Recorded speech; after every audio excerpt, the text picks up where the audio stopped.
important to hear from men. So tell me a little bit, Gautam. There's Maersk, but there's also you trying to be a man who speaks up for equality. And how is that? Do you find yourself checking some indoctrinated patriarchy every day? And by the way, that's not to put you on the spot. Even women are, all of us are products of patriarchy. So it's obviously a work in progress. How tough is it for men? Do you think that we don't talk enough about the kind of pressures that men go through? I totally believe that, right?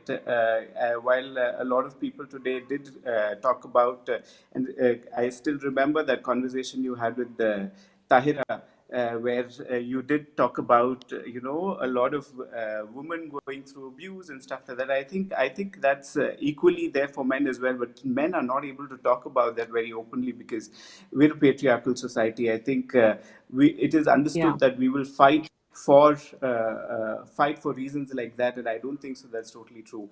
I think we try to hide anything of that sort so that people don't perceive us to be non-macho, right? So I Yeah. think I think the society needs to be a little more open about patriarchy, and it could come from women as well. I think patriarchy doesn't necessarily only come from men, but I think there's a lot of pressure from from our mothers and our grandmothers who think that men need to be macho and men need to be the front end runners of the family and stuff like that. That's not necessary.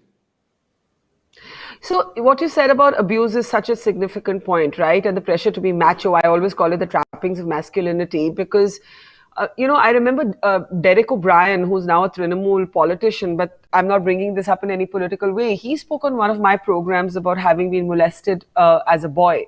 And I think you make such an important point that while we have got to the point where we encourage and we celebrate girls who sometimes take many years to speak about child sexual abuse, boys are almost never able to get to that point, right? It's very difficult for boys to talk about abuse, sexual abuse in particular. I totally agree with you. I think it's really tough for boys to talk about it, especially because I think we've been like even in my prior experience, I was not just in a corporate world, but I was also in the movies. But I think men who get abused never talk about it because I think there is a stigma attached that we will fight ourselves. But I think that there needs to be a lot more conversations that happen just around patriarchy and men as well.